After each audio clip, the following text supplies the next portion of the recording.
As decisões iniciais do ministro Cristiano Zanin, do Supremo Tribunal Federal, animaram parlamentares conservadores, bolsonaristas e frustraram os progressistas. Mas o Estado tem o dever de zelar pela saúde de todos, tal como previsto no artigo 196 da Constituição da República. A descriminalização, ainda que parcial, das drogas poderá contribuir ainda mais para o agravamento desse problema de saúde. O novo membro do Supremo, escolhido pelo presidente Lula, já acumula decisões contra a descriminalização da maconha, contra a equiparação da homofobia e transfobia ao racismo, além de ser favorável à integração da Guarda Municipal ao sistema de segurança pública, o que na prática dá força policial à Guarda e também fortalece a guerra às drogas. E não parou por aí. Zanin também foi contra uma ação que relata violência policial no Mato Grosso do Sul contra indígenas. Agora, a expectativa é pela votação do placar no marco temporal, que define a demarcação de terras indígenas.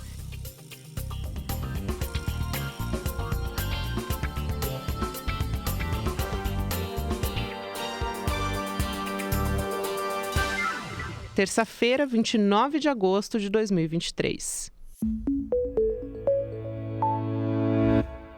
Olá, seja muito bem-vindo, seja muito bem-vinda. Eu sou a Gabriela Varelli e esse é o videocast Em Detalhes. E aqui a gente sempre analisa, mergulha numa temática do dia, numa notícias do dia, se aprofundando.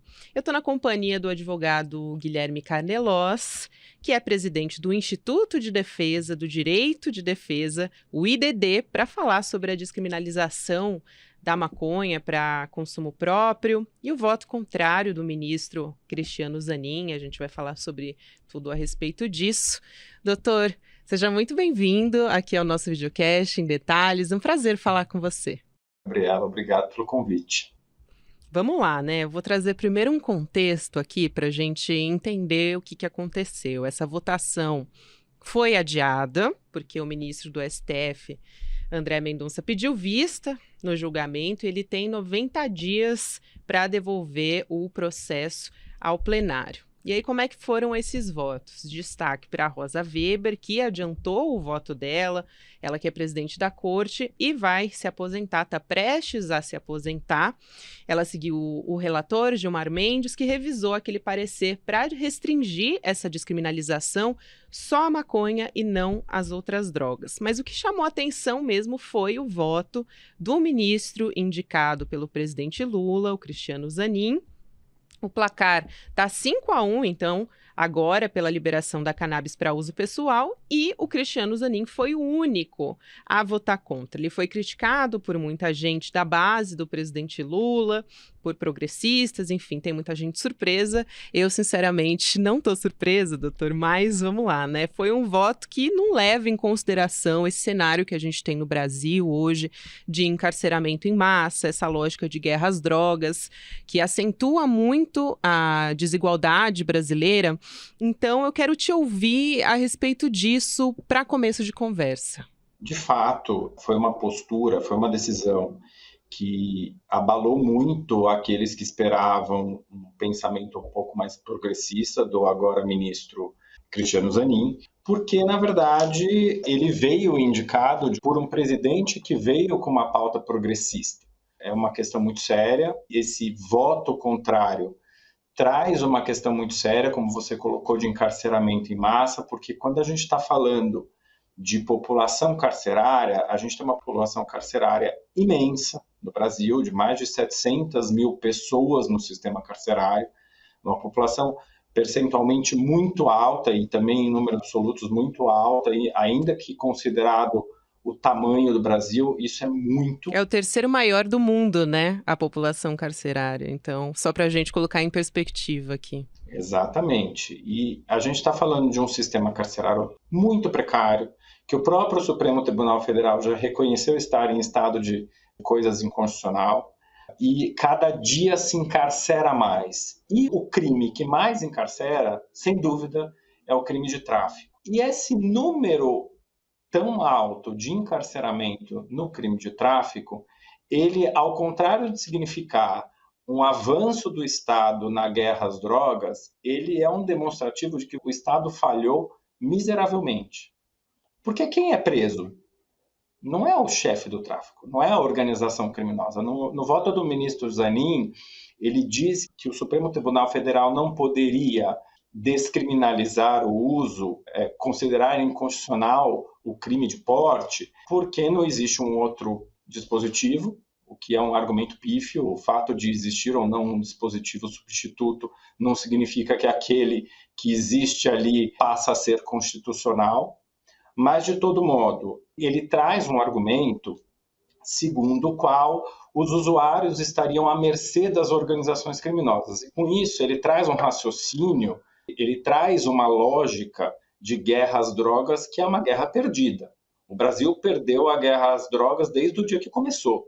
E a gente já tem uma certa idade como país a ponto de perceber que isso que vem sendo feito desde o dia 1 não está dando certo.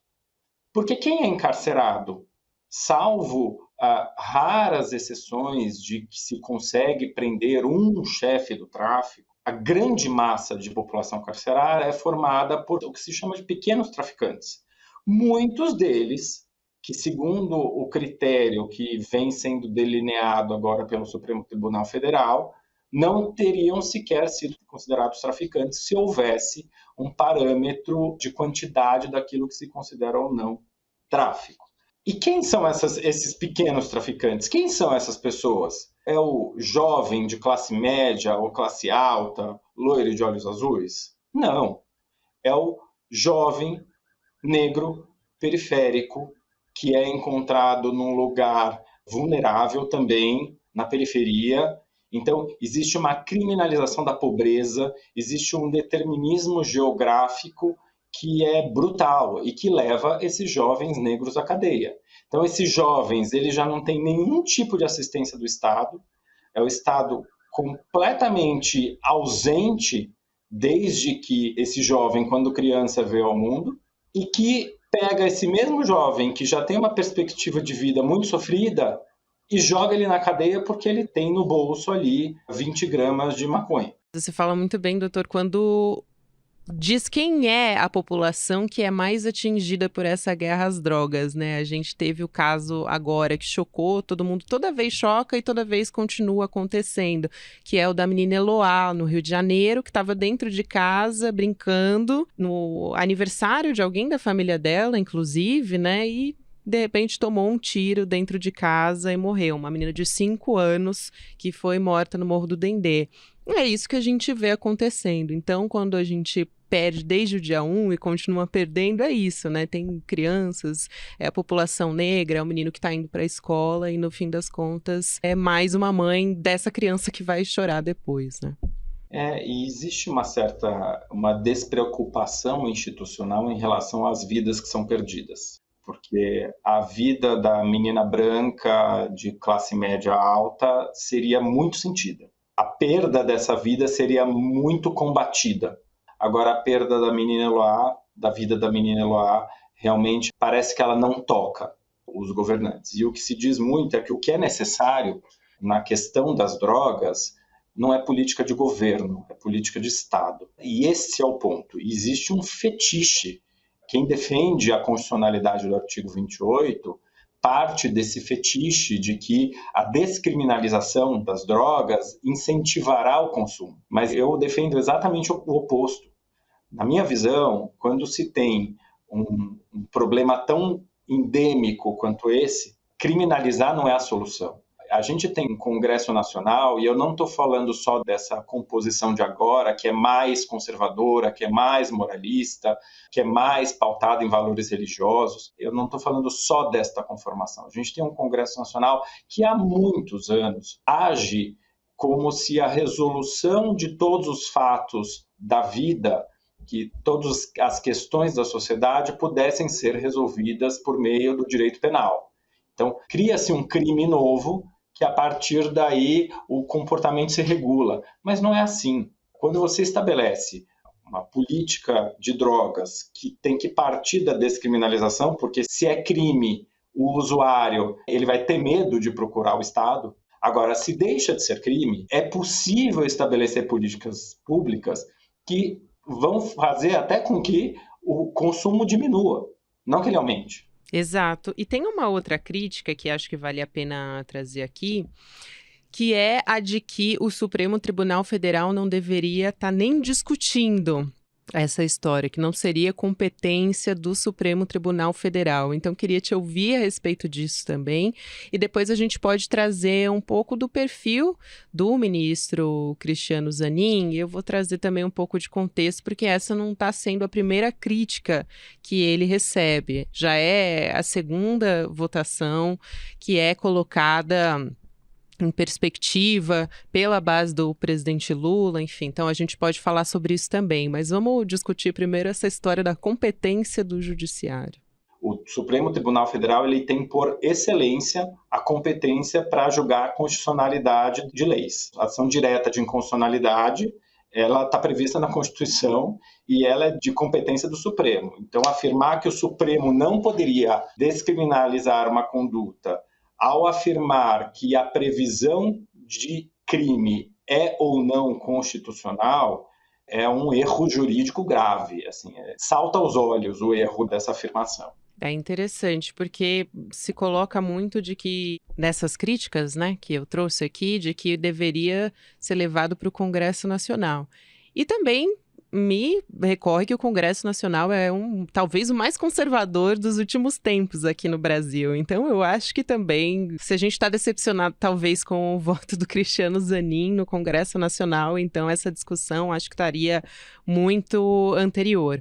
Mas vamos falar um pouco sobre o perfil, então, doutor Guilherme, do Cristiano Zanin, porque a gente teve também, antes da história da descriminalização da maconha para uso pessoal, a gente teve a história também sobre colocar a transfobia, né, o crime de transfobia. Ele votou no caso da equiparação ao crime de injúria racial, a gente falando aqui de transfobia. Ele também foi o único a votar contra. E aí ele justificou que não era contrário ao mérito da causa e que teve razões técnicas para fazer isso. Então vamos entender o que foi isso. Eu acho que num primeiro momento as pessoas deram um passo atrás, falaram não, calma, foi só o primeiro voto dele, aí agora a gente teve essa história da descriminalização. Então, cada vez mais o ministro Cristiano Zanin tem se colocado ali como ministro conservador, né? Ou pelo menos está votando com pautas conservadoras. Sim, e essa resposta tem tudo a ver com a provocação que você fez logo antes de fazer a pergunta a respeito do fato de termos um Congresso conservador. O Congresso já teve bastante tempo para tratar das drogas e não tratou até hoje, e alguém precisa tratar. É um problema muito grave e o Supremo Tribunal Federal, diante de uma provocação de inconstitucionalidade, não pode fechar os olhos. Então, afirmar isso é competência do Congresso é um modo de dizer que não vamos mexer no assunto, porque o Congresso não mexe.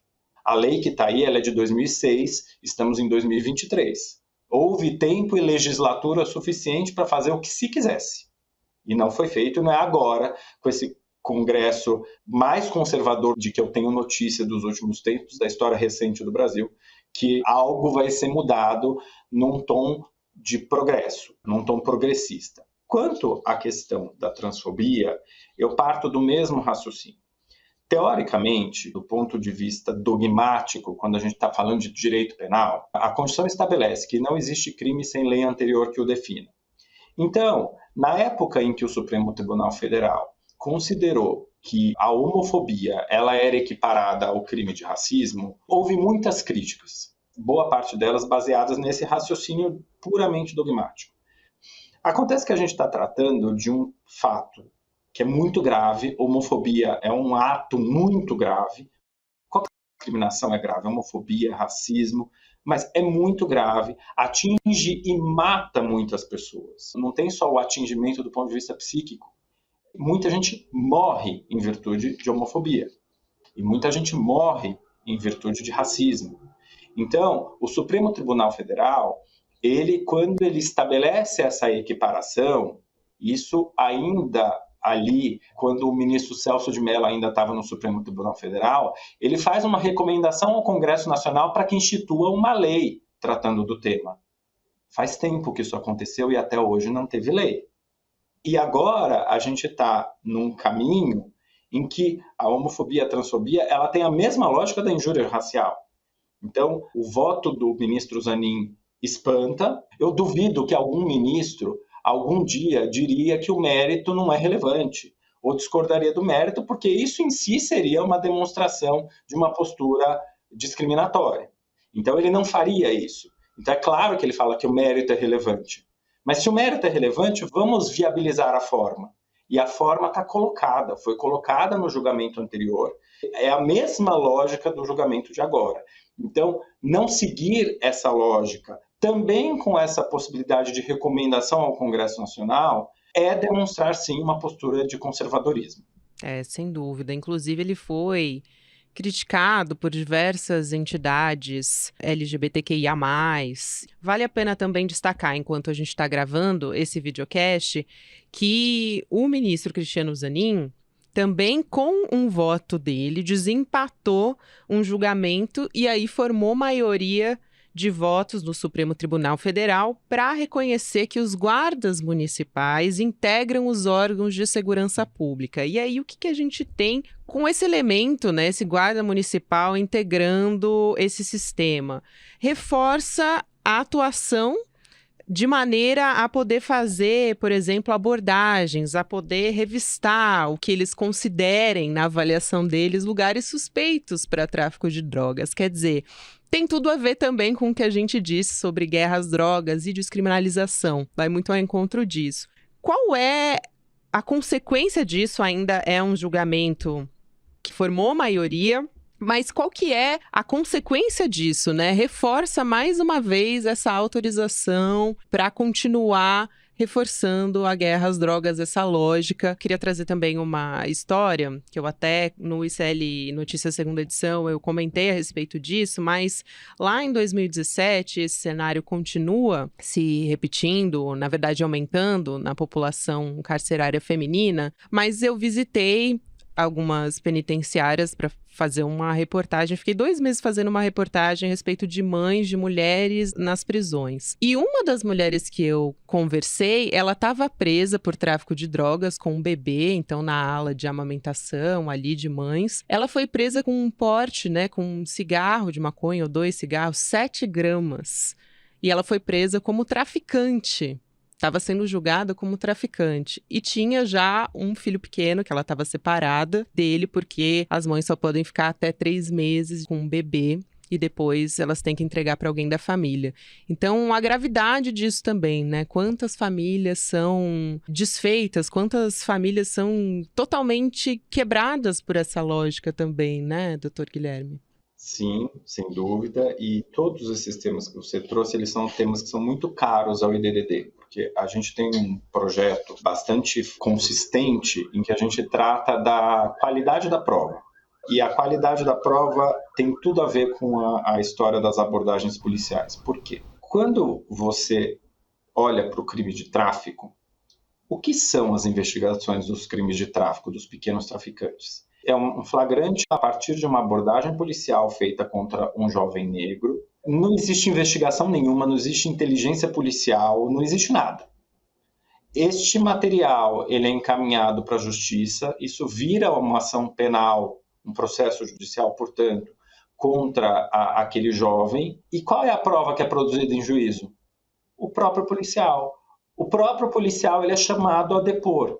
Então, o policial que efetua a prisão e que ele é chamado a depor. Agora, qual é a chance desse policial admitir em juízo que ele cometeu um abuso de autoridade, por exemplo? Qual a chance? Nenhuma. No entanto, os tribunais estabelecem uma condescendência de uma supervalorização da palavra desse policial, a ponto do Tribunal de Justiça do Rio de Janeiro, que é um estado muito conhecido pelas abordagens, pelas prisões por tráfico, editar uma súmula afirmando que a palavra do policial é válida para fins de condenação. E o que acontece é que nesses processos tem só a palavra do policial. Aí, trazendo para a questão feminina, as mulheres sofrem de uma maneira muito mais severa os efeitos do cárcere. Porque existe uma lógica que é empírica, que quando um homem vai preso, ele recebe o apoio da família, em geral.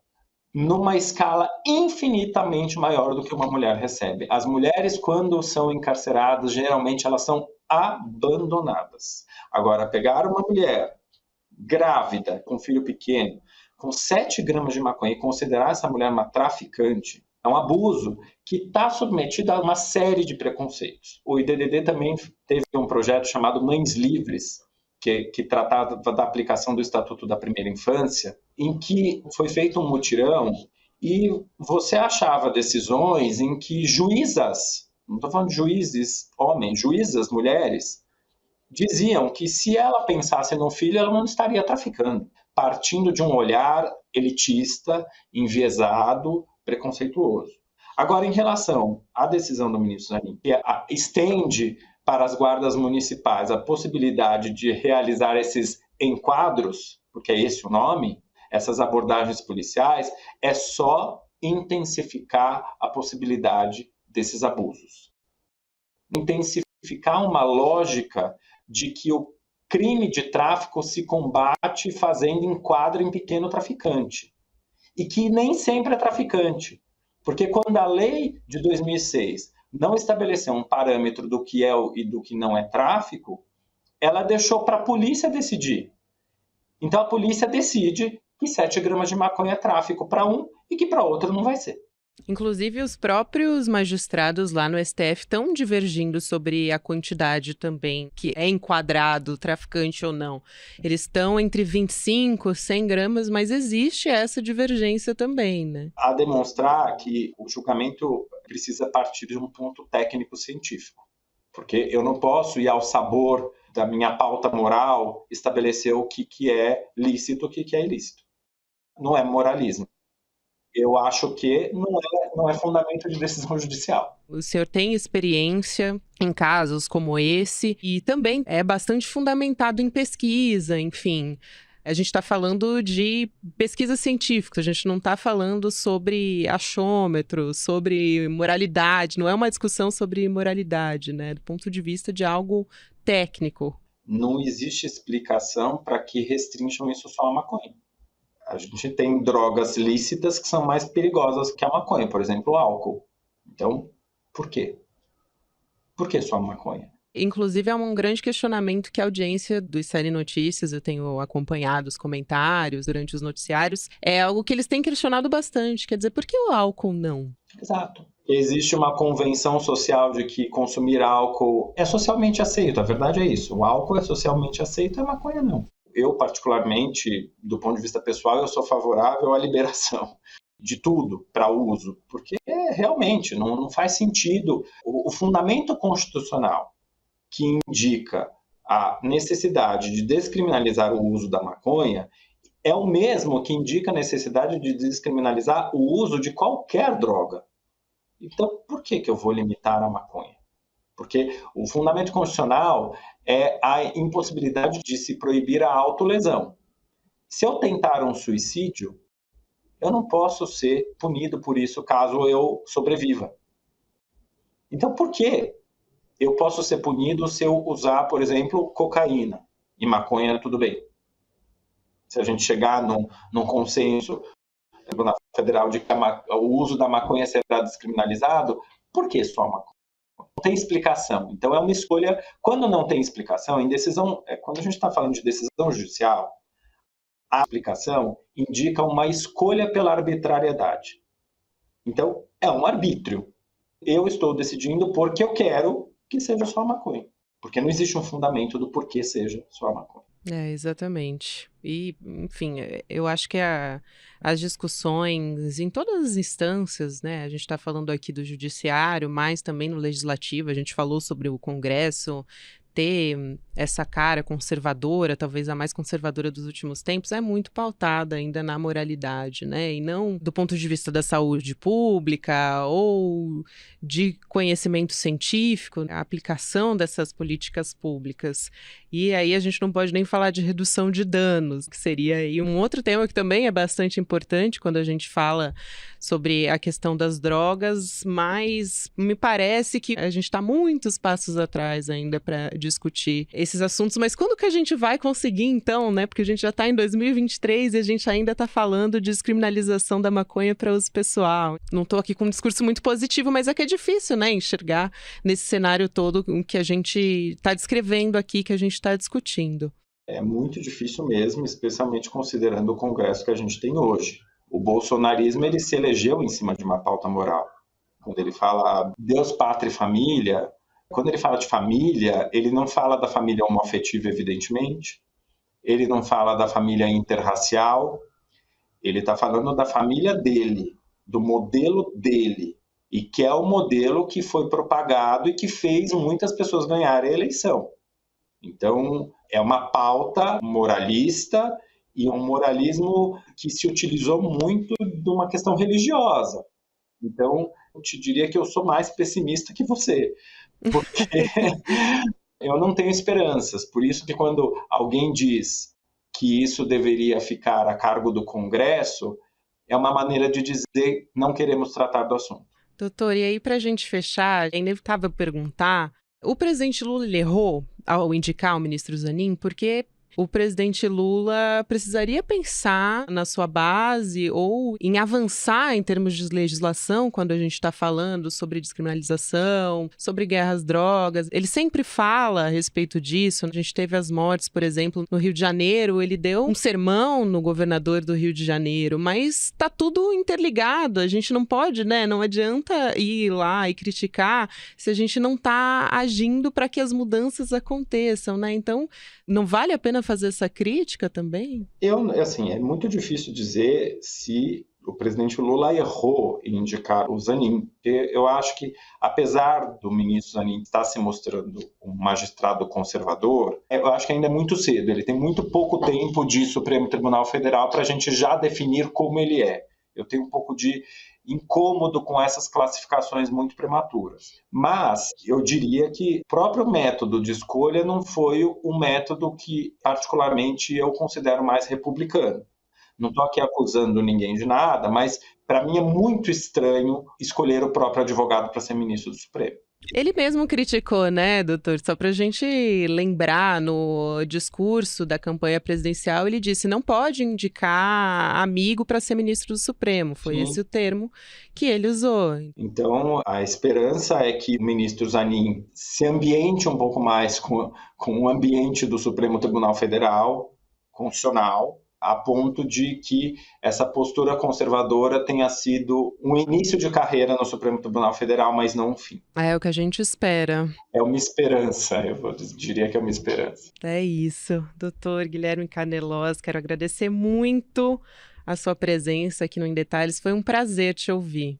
Eu que agradeço pelo convite, Gabriela. Foi um prazer. Até uma próxima. O Dr. Guilherme Canelós, que é presidente do Instituto de Defesa do Direito de Defesa, conversou com a gente aqui no Em Detalhes.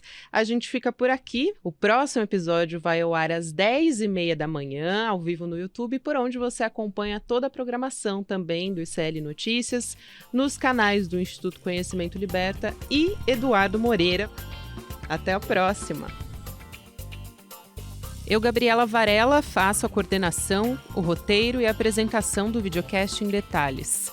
A direção técnica de gravação é de Guilherme Bessa, Bianca Pasquim e Caio Marinato. A coordenação de transmissão é de Ícaro Garcia e Malu Pessoa. A operação de áudio é de Henrique Guimarães, Giovanni Anino e Matsu. De vídeo, do Victor Ferreto. A produção jornalística é da Elô Macrini. A vinheta original é de Caio Marinato. A edição de áudio e a sonorização são de Matsu e Gabriela Varela. A direção de mídias sociais é de Joema Martins e a direção de arte é de Stella Spironelli. A coordenação de artes gráficas é de Isabela Chiara. A direção de programação é de Maurício Arruda e a produção executiva de Eduardo Moreira e Rafael Donatiello. Este episódio usou áudios de Rádio e TV Justiça.